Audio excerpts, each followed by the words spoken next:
अस्सलाम वालेकुम दोस्तों, मैं डॉक्टर तंजीम सिराज और मेरे इस यूट्यूब चैनल में आपका बहुत-बहुत स्वागत है। आज के इस वीडियो में मैं बात करने वाला हूँ अल्सरेटिव कोलाइटिस के बारे में। अल्सरेटिव कोलाइटिस यानी कि जो आईबीडी जिसे हम बोलते हैं इन्फ्लेमेटरी बाउल डिज़ीज़ का ये पार्ट होता है अल्सरेटिव कोलाइटिस। इसका एक दूसरा पार्ट होता है क्रॉन्स डिज़ीज़। तो अल्सरेटिव कोलाइटिस में होता क्या है कि कोलाइटिस यानी कि कोलन के अंदर जो लार्ज इंटेस्टाइन का हमारा पार्ट होता है कोलन कोलन के अंदर एक तरीके से सूजन आ जाता है, एक बर्म आ जाता है, एक तरीके से इन्फ्लेमेशन आ जाता है। और कभी-कभी ये सूजन जो है रेक्टम में भी आती है और कभी-कभी रेक्टम और कोलन दोनों में सूजन आ जाती है। तो जो अल्सरेटिव कोलाइटिस होती है एक्चुअली क्या है 15 से 35 साल तक की जो एज लिमिट के लोग होते हैं, 15 से 35 तक की जो एज लिमिट होती है वहाँ पर ये ज़्यादा तादाद में होने की इसकी पॉसिबिलिटी रहती है, ज़्यादा अक्सरियत रहती है इस एज में मतलब अल्सरेटिव कोलाइटिस होने की। लेकिन अगर आप मेन हैं आपके जो है उस वक्त क्या है आदमियों के अंदर क्या है 50 साल की उम्र के बाद भी अल्सरेटिव कोलाइटिस होने के चांसेस जो है बढ़ जाते हैं। तो अल्सरेटिव कोलाइटिस में होता क्या है कि इंटेस्टाइन के अंदर यानी कि लार्ज इंटेस्टाइन जो इसे हम कोलन बोलते हैं उसके अंदर एक तरीके से घाव बन जाते हैं, जैसे हम अल्सर बोलते हैं, टिनी स्पोर घाव बन जाते हैं जिसे हम अल्सर बोलते हैं।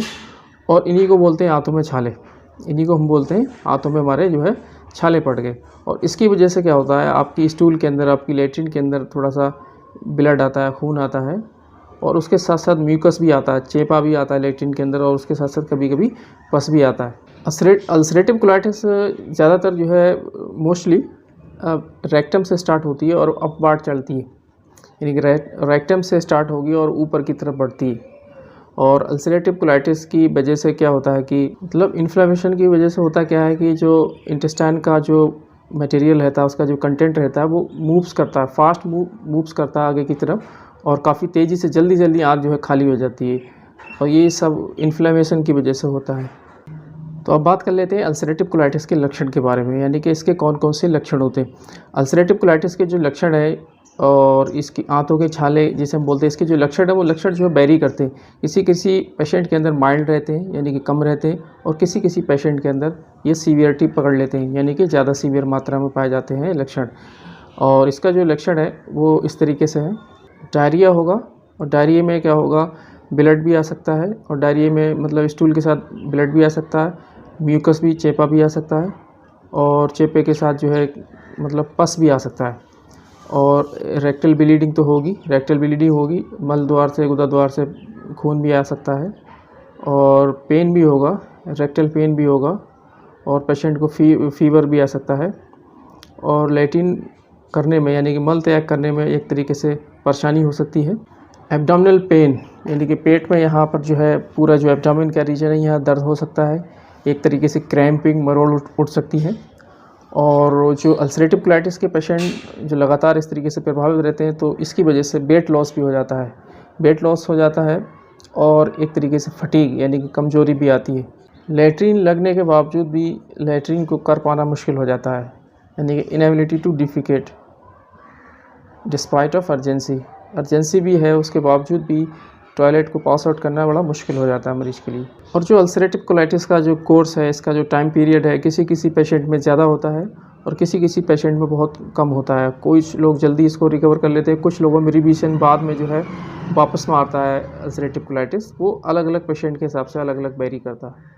तो अब बात कर लेते हैं टाइप्स ऑफ अल्सरेटिव कोलाइटिस, यानी कि अल्सरेटिव कोलाइटिस के कितने टाइप्स होते हैं। तो डॉक्टर ने क्या किया है, इसको डिवाइड किया है, वो इसकी लोकेशन के हिसाब से किया है। मतलब अल्सरेटिव कोलाइटिस आपके कोलन के किस हिस्से में यानी कि रेक्टम के किस हिस्से में है, किस पार्ट्स में है, उसकी लोकेशन के हिसाब से आपको जो है डिवीज़न किया गया है। तो मैं पहले टाइप्स की बात कर लेता हूँ जिसका नाम है अल्सरेटिव प्रोक्टाइटिस। इसमें होता क्या है कि जो रेक्टम का जो पार्ट होता है एनस यानी कि गुदा द्वार के पास जो रेक्टम होती है उस एरिया में कन्फाइंड रहता है, उस एरिया के पास ही ये यहाँ पर जो है स्वेलिंग आती है, इन्फ्लेमेशन होता है, जिसे बोलते हैं प्रोक्टाइटिस। और इसका जो सिम्टम जो देखने को मिलता है वो सिम्टम केवल रेक्टल ब्लीडिंग आती है। इस वाले केस में जो है ब्लीडिंग होती है, खून आता है और ये काफ़ी ज़्यादा माइल्ड मानी जाती है। ये लक्षण जो सिम्टम जो अल्सरेटिव प्रोक्टाइटिस है ये माइल्ड सिम्टम में आता है, बहुत ज़्यादा सीवियर में नहीं आता है, थोड़ा हल्के लेवल की जिसे आप कह सकते हैं जो है प्रोक्टाइटिस होती है। और दूसरा इसका जो टाइप्स होता है जिसे हम बोलते हैं प्रोक्टोसिग्मोइडाइटिस, सिग्मोइड और प्रोक्टो यानी कि ये दो वर्ड से मिलकर बना है। सिग्मोइड यानी कि इसमें जो कोलन का लास्ट पार्ट होता है जिसे हम सिग्मोइड कोलन बोलते हैं उसको बोलता है, प्लस इसमें रेक्टम भी इन्वॉल्व होती है, यानी कि रेक्टम के अंदर भी इन्फ्लेमेशन होता है, सिग्मॉइड कोलन के अंदर भी इन्फ्लेमेशन होता है, सूजन आती है। और इसके साथ साथ जो लक्षण बनते हैं, यानी प्रोक्टोसिग्मोइडाइटिस अल्सरेटिव कोलाइटिस अगर किसी को है तो उसके जो लक्षण बनते हैं उसमें क्या होता है, डायरिया होता है, डायरिया के साथ ब्लीडिंग होती है, म्यूकस आता है, पस आता है, एब्डोमेन के अंदर, पेट के अंदर बहुत ज़्यादा पेन होता है, दर्द होता है, क्रैम्पिंग होती है, मरोड़ा उठता है। और इसमें क्या होता है, टिनेस्मस, ऐंठन भी होती है, पेट के अंदर जो है ऐंठन भी होती है। तो ये वाले लक्षण जो है प्रोक्टोसिग्मोइडाइटिस टाइप्स के अंदर आते हैं। तीसरा टाइप्स होता है left sided colitis. Left sided colitis में होता क्या है कि मतलब सिग्मॉइड कोलन भी इन्वॉल्व रहता है, रेक्टम भी इन्वॉल्व रहती है, और सिग्मॉइड कोलन से ऊपर जाते समय डिसेंडिंग कोलन तक जो है इन्फ्लेमेशन चला जाता है, डिसेंडिंग कोलन तक इन्फ्लेमेशन चला जाता है। तीनों पार्ट्स इसमें इन्वॉल्व हो जाते हैं। और इसमें जो लक्षण देखने को मिलते हैं मरीज के साथ, एब्डोमिनल पेन होगा, क्रैम्पिंग होगी यानी कि दर्द होगा, ब्लूडी डायरिया होगा, खूनी जो है मतलब पेचिस डायरिया होगा, उसके साथ ब्लड आएगा यानी कि ब्लूडी डायरिया होगा। और इसके अंदर वेट लॉस भी हो जाता है मरीज का, काफ़ी ज़्यादा वेट लॉस भी होने लगता है। और एक इसका पार्ट होता है पैंकोलाइटिस। पैंकोलाइटिस का मतलब होता है कि इंटायर कोलान, पूरा आपका जो कोलान का एरिया है उस पूरे कोलान के अंदर इन्फ्लेमेशन आ जाता है, सूजन आ जाती है दोस्तों।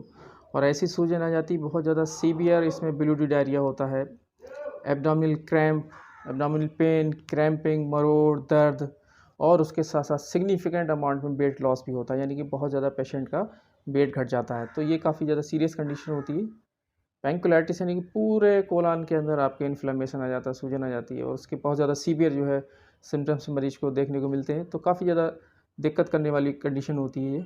और एक पार्ट होता है एक्यूट सीवियर अल्सरेटिव कोलाइटिस, यानी कि एक्यूट सीवियर अल्सरेटिव कोलाइटिस। ये क्या होता है कि रेयर कंडीशन होती है, कभी कभी होती, बहुत कम होती है, लेकिन बहुत होती ज़्यादा सीवियर है, बहुत ज़्यादा सीवियर होती है, बहुत ज़्यादा खतरनाक होती है। इसमें भी वही सारे लक्षण देखने को मिलते हैं जो कि और में देखने को आपको मिल रहे थे, मतलब abdominal cramping, pain, bloody diarrhoea, fatigue, और इसमें फीवर भी आ जाता है और वेट लॉस भी होता है। पूरी तरीके से मरीज जो है एक तरीके से बहुत ज़्यादा वीक हो जाता है। तो ये एक सीवियर होता है। इसका जो ब्लूडी डायरिया होता है एक बहुत मतलब सडन होता है, इसमें एक्यूट केस में बन के निकलती है अल्सरेटिव कोलाइटिस, और काफ़ी ज़्यादा ये भी जो है सीवियर होती है। अब बात कर लेते हैं कारण क्या है, कॉजेज़ क्या है अल्सरेटिव कोलाइटिस के।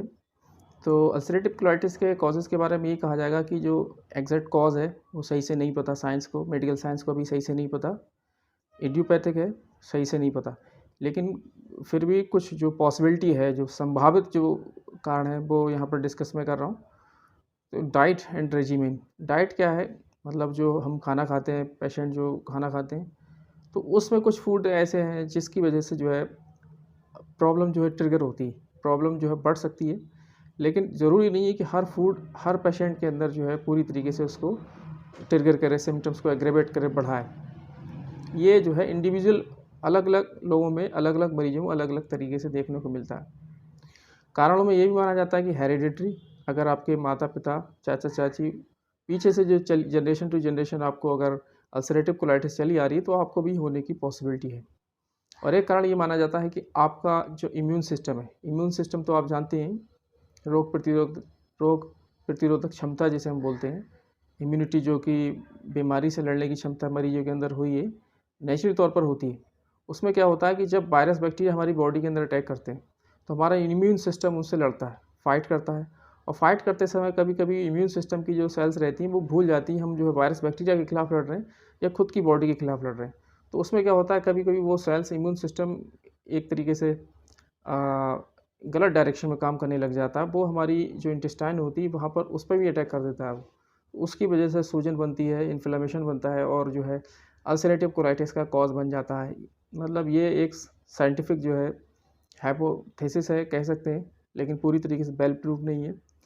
और एक कारण ये भी माना जाता है कि रेस मतलब ये जो वाइट लोग होते हैं, यानी कि गोरे लोगों में ये बहुत ज़्यादा कॉमन मानी गई है बीमारी, अल्सरेटिव कोलाइटिस गोरे लोगों में ज़्यादा मानी गई है। और एक ज्यूइश, यहूदी, एशकिनाजी ज्यूश, जो एक इनकी जो कैटेगरी है, रेस एथनिसिटी है, उनके अंदर बहुत ज़्यादा ये मानी गई है कि उन लोगों में ज़्यादा होती है और जनरेशन टू जनरेशन जो है कैरी ऑन होती है। तो अब बात कर लेते हैं diet plan for ulcerative colitis, यानी कि अल्सरेटिव कोलाइटिस अगर आपको है, आपके जो लक्षण है अल्सरेटिव कोलाइटिस से बिल्कुल मैच करते हैं। यानी कि अल्सरेटिव कोलाइटिस के आप पेशेंट हैं तो आपको क्या करना है, डाइट के अंदर क्या करना है, क्या खाना है और क्या नहीं खाना है। एक्चुअली एलोपैथ है यानी कि कन्वेंशनल जो मेडिसिन है उसके अंदर इसका प्रॉपर ट्रीटमेंट नहीं है, कोई इलाज नहीं है। तो इन मरीजों को क्या चाहिए कि वो अपनी डाइट एंड रेजिमेन के अंदर चेंजेस ला सकते हैं। लेकिन मैंने आपको बताया कि डाइट कोई फिक्स नहीं कि ये डाइट खाने से इस पेशेंट को, मान लिया किसी पेशेंट को जो अंडा खाने से दिक्कत हो रही, अंडा खाने से, एग खाने से उसको जो है अल्सरेटिव कोलाइटिस के लक्षण बढ़ रहे हैं, तो ज़रूरी नहीं है दूसरे पेशेंट को भी अंडा खाने से उसके लक्षण दिखाई मतलब एग्रेवेट हो जाए, बढ़ जाए लक्षण। तो ये वेरी करेगा, पेशेंट टू पेशेंट वेरी करता है, लेकिन फ़िक्स नहीं है। फिर भी मैं यहाँ पर कुछ डाइट प्लान बता रहा हूँ जिसको आप अपनी लाइफ में उतार सकते हैं, उसको आप फॉलो कर सकते हैं। Number 1, high calorie diet. High calorie diet क्यों लेनी चाहिए एक अल्सरेटिव कोलाइटिस के पेशेंट को? अल्सरेटिव कोलाइटिस में जो मैंने बताया आपको लक्षण क्या होता है कि मेल न्यूट्रिशन की वजह से, कुपोषण की वजह से, यानी कि जो नरिशमेंट है, मैंने बताया कि वेट लॉस होने लगता है। वेट लॉस जब होगा, कमजोरी आएगी, वीकनेस हो जाएगी, बॉडी जो है बॉडी वेट काफ़ी घट जाएगा। तो ऐसे में हाई कैलोरी डाइट लेनी चाहिए। हाई कैलोरी डाइट लेने से क्या होगा, आपको जो है वेट गेन होगा और आप थोड़ा सा हेल्दी हो जाएंगे। तो हाई कैलोरी डाइट इसलिए कहा जाता है कि आपका जो वेट लॉस हुआ है वो आपको गेन हो जाए और उसकी मात्रा जो है पूरी हो जाए। Lactose free diet. Lactose free diet इसलिए कहा जाता है कि कुछ लोगों में क्या होता है कि लैक्टोज इंटॉलरेंस होती है। लैक्टोज इंटॉलरेंस की वजह से उनके अंदर क्या होता है, लक्षण एग्रेवेट कर जाते हैं, लक्षण बढ़ जाते हैं। और लैक्टोज आपको डेयरी प्रोडक्ट में मिलता है। डेयरी प्रोडक्ट यानी कि जो दूध से बने हुए प्रोडक्ट होते हैं उनके अंदर आपको लैक्टोज मिलता है। तो ऐसे प्रोडक्ट को आपको जो है अवॉइड करना। और जो है लो फैट डाइट, यानी कि जिसके अंदर वसा की मात्रा कम हो, कुछ ज़्यादा फैट नहीं हो, ऐसी डाइट लेनी चाहिए। और साल्ट भी जो है कम लेना चाहिए, खाने में जो है साल्ट भी कम लेना चाहिए। और ऐसे प्रोडक्ट जिनके अंदर सल्फ़र पाया जाता है या फिर सल्फेट पाया जाता है, वो सारे प्रोडक्ट भी आपको अवॉइड करने चाहिए, क्योंकि उनके अंदर जैसे कि सल्फ़र जो प्रोडक्ट होते हैं, जैसे कि चीज़ हो गया, मक्खन हो गया, या फिर कोई स्पाइसी फूड जो होते हैं उनको भी आपको अवॉइड करना चाहिए। और लो रेजिड्यू डाइट लेनी चाहिए, यानी कि लो फाइबर डाइट लेनी चाहिए। लो फाइबर डाइट और लो रेजिड्यू डाइट का मतलब ये होता है कि आपका जो फाइबरस डाइट आपकी कम होगी तो आपका जो मतलब कंटेंट, जो बॉबल कंटेंट बनेगा वो कम बनेगा। और उससे क्या होगा, आपकी जो फ्रीक्वेंसी है टॉयलेट जाने की वो घट जाएगी थोड़ी सी। और जिसे हम बोलते हैं, आपको एब्डोमिनल क्रैम्पिंग, जो पेन वाली जो दिक्कतें होती हैं वो सारी घट जाएंगी। और स्पाइसी फूड भी आपको नहीं लेना है, अल्कोहल भी आपको नहीं लेना है। तो दोस्तों, ये डाइट एंड रेजिमेंट के अंदर चेंजेस लाके, थोड़ा सा परिवर्तन करके आप अपनी जो अल्सरेटिव कोलाइटिस की कंडीशन है उसको थोड़ा सा आप मेंटेन कर सकते हैं। तो ये सारे पॉइंट मैंने आपको बताया। और दूसरा बात यहाँ पर ये है कि अगर आप चाहते हैं होम्योपैथिक मेडिसिन द्वारा, होम्योपैथी द्वारा आप अपनी बीमारी को सदा हमेशा के लिए छुटकारा पाना चाहते हैं और कंप्लीट क्योर चाहते हैं, तो डिस्क्रिप्शन में जो हमारा जो व्हाट्सएप नंबर दिया गया है उसमें आप जो है क्लिक कर सकते हैं, उसको देख सकते हैं और हमसे आप जुड़ सकते हैं। तो दोस्तों, अगर वीडियो आपको अच्छा लगता है तो वीडियो को लाइक कीजिए, वीडियो को शेयर कीजिए और हमारे इस यूट्यूब चैनल को आप सब्सक्राइब भी कीजिए। दोस्तों, अक्सर पेशेंट मुझसे कहते हैं कि आपने जो है कोई प्रॉपर फिक्स मेडिसिन नहीं बताई, कोई जो है मेडिसिन नहीं बताई। तो मेडिसिन बताना मतलब इतना आसान नहीं है। और मेडिसिन कोई ऐसा नहीं है कि आप जो है यूट्यूब पे बैठे-बैठे हाँ, एक मेडिसिन बता दी आपने, जो है शरबत बना के उसको पी लिया, 2-4 बूंद डाल के। इसके लिए proper case history, proper case taking जो है पता लगानी पड़ती है और सही से ट्रीटमेंट करना पड़ता है। आपकी लाइफ़ के साथ खिलवाड़ हम लोग नहीं चाहते हैं। तो जिससे कि आपकी लाइफ के साथ कोई दिक्कत हो और होम्योपैथी का भी नाम बदनाम हो। तो मेडिसिन लेने के लिए, प्रॉपर ट्रीटमेंट कराने के लिए आपको, चाहे आप हमसे ऑनलाइन कंसल्टेशन करें, चाहे आप नज़दीकी अपने सिटी में, अपने डिस्ट्रिक्ट में जो भी कोई बेहतरीन होम्योपैथिक डॉक्टर है, आप उसके पास चले जाएँ। Thank you.